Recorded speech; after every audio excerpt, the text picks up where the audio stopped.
Welcome back, everybody. We carry on talking about sport in the Western Cape, and as you know, one of the codes is, of course, karate. Now, we had him on the show with us a few weeks ago, the chairperson of the Overberg Karate Federation, Sensei Ronnie, and we've managed to get him back on the line. He's got fantastic view on the other side there. Ronnie, how are things there with you? Oh, no, great, JP. As you can see, we've got fantastic weather today. Great view. I thought I'd just give you a little overview of the Overberg Mountains behind us. But thanks for having us on again, and it's greatly appreciated. Yeah, we're never sure when we're doing the online interviews if it's folks, in fact, sitting with a green screen and a fake mountain behind them, but we'll take your word for it. Yeah. Ronnie, it's been a few weeks since we spoke, and the last time we had you on air with us, things were just slowly getting back for karate. But of course, karate was one of the first sports to get back in the picture. How's it been going since then? Yeah, JB, we've been doing well. Effectively, we've been back from July the 15th under the strict protocols of the National Federation, and obviously within line with government. So it's been going well. Spaced out protocols within the dojo. Obviously, no contact. But yeah, it's really been great. I have noticed the online coaching that we had prior to going back to the dojos has had an effect on the kids. Simple things like stances and that. So yeah, it's given us a chance to work on the basics in karate, which is very good. So yeah. There's always the positive and the upside to a situation. But so far, it's going great with us. So let's just go back a step for folks who maybe missed the first interview and would be just for the fans, so to speak. The question one would obviously have is how, in the time of COVID, how do you do karate? Because you're supposed to be socially distanced, and everybody, of course, thinks of karate as punching and kicking, and so which means you are having contact. But of course, within karate, there's a lot of different components that you can do where there's no contact whatsoever. Yeah, 100%. So to keep it as simple as possible, you've got three sort of sectors, you can call it, within karate. You've got your basics, which they call the kion. You have your kata, which is a sequence of movements, both done on your own. And then you have your kumite, which is the fighting and the sparring, where you have a form of contact, obviously. So obviously we've had to exclude that, not to say you can't practice it. So you can still practice it, except you're facing the mirror, or you have nobody in front of you, or you have them 4 meters apart, and you still do the same application of your basics. So if you say to them, I'm going to attack and punch to the head, they can still block, except they're 4 or 5 meters away. So we've exercised that. And as I said in the beginning, a lot of basics, foot stances, which is important in your kion and your basic karate. So working individually, and it's been good because, it's like the old saying, it's always good to get back to basics. And I think as karate, we've been able to utilize that opportunity through the COVID period. Ronnie, but let's talk about that for a second. When we're talking about the online perspective here, the digital space, you've now been doing online coaching and teaching for the last few months, and I think everybody's talking about teaching via Zoom, and we see it. But is karate able to perhaps compete in an online method? I mean, we've got karate people all around the world now connected digitally. Is it something that can be done virtually in a competition format? Yeah, look, it's already been exercised. There's a couple of different organizations that have had it. Initially, they started with the World Online Kata competitions. Right. So that's ideal. There's no contact. The kumite would be a tricky one. So there's no kumite, obviously, where you'd have probably your shobo ippon kumite. You can't do that. So effectively, the online kata can take place. Maybe different forms of martial arts can be displayed.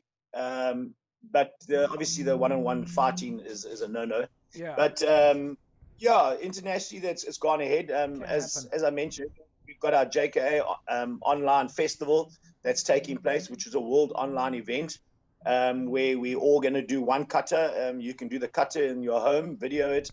You go online, you register with the JK Japan, and off it goes. And they will judge it according to the division. So you've got all your divisions from under 9 years of age up to over 60. So the opportunities there, which will be fun. I think it's a trial run for us within the organization to see how they're going to handle it from a logistic point of view. But yeah, so it is going forward, but on the very limited case. Ronnie, you tell us about the Overberg region. What have you guys got coming up? All right, we've got some exciting stuff.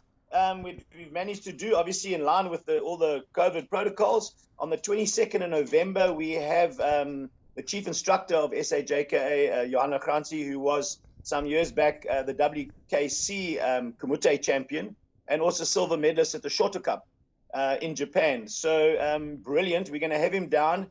We're going to host it at the Kuro School on their AstroTurf. So we're going to utilize the outdoor area. And it's going to be based on Kumite fighting combinations. So obviously there'll be no contact, not even facing each other, just in a format of the standard class and a sequence of different combinations, which he's brilliant at. And then we'll get some lovely footage on that, which is beautiful for the Overberg. We expect a large number of people to join, and it'll be great to have the karate family together and outdoors where we can train comfortably. Yeah, and then we're going to, still tentative, but we're looking at the 28th of November. So the 26th is a Thursday, late Thursday afternoon. There'll be a junior and senior session with the Kumite. And then on the Saturday, the 28th, we're going to do a date rape awareness course. You know, there's a lot of self-defense out there, techniques, and a lot of, this is not that. This is in terms of date rape awareness. How you pick up the signs, what is your legal rights, the legal implications. So it's a great course, and the Overberg Karate Federation, we've got a guy by the name of Sensei Des Bosch, who's a highly graded guy within the Goju fraternity, and he's going to be doing this, and we will obviously support him in the marketing and put it on. It's on our calendar for the Overberg Karate Federation, and effectively that will close us off for the year. Yeah, well, that's fantastic, Ronnie, and obviously anything we can do from our side to give awareness to that, you just have to let us know. But that's great. So karate seems like it's back on track in the Overberg. You've obviously got a number of different, as we would term it, for the folks that are watching, different styles that are involved with you there, and that's really great. I mean, there must be a good spirit amongst people just knowing that they can train again. Yeah, it's amazing. You as a karateka, you'll understand fully. You know, we need to interact with people, and just to be back in the dojo and around people and training. As you know, karate is a daily thing. You need to train daily. It's not just a sport; it's an art as well. And you know, it's just it's a happy feeling when you're training again. You know, well, so it's good. I think one of the things people have been missing, as with most sports, is they miss their instructors, they miss their coaches, and they miss that sort of interaction. And we know that in karate there's a real affinity for your senior grades who you respect so much and you follow in their footsteps. So I think it's great that you guys are doing this. No, you hit the nail on the head. Exactly that. You know, just to get back and have that interaction with the seniors as well. You know, it's amazing. The kids all. Just to see their sensei, they love that, you know. And it's amazing how they've been, what's the word I'd hate, psychologically disturbed or interrupted in terms of their routine. You know, kids have become lazy because now they just sit at home. So there's a lot of the schools haven't opened their school sports. So you seem to see there's a trend now where parents are saying, okay, well, my kid needs to exercise.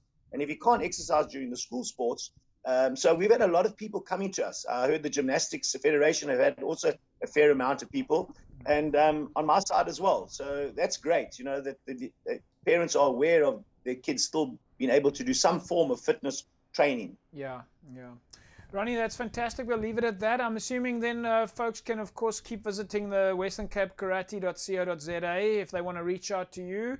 If they want to join karate in the Overberg or in the Eden area or Cape Town area, they can go to the Western Cape website and get hold of you guys. Excellent. Thank you very much. Thanks, Ronnie. We'll catch up again soon. There we go, folks. Ronnie Knott, chairperson of the Overberg Karate Federation, and it's great to see that they're back on track. and absolutely love the fact that they play such a instrumental role in the lives of the kids there. And of course, as we know, karate teaches that discipline, it teaches those values and morals, and that's part of the built-in system, and that it really is fantastic. And remember then, you can get hold of karate in the Western Cape by visiting the website www.westerncapekarate.co.za and go and find a dojo, or what you might think of as a club. Go and find one near you and sign up.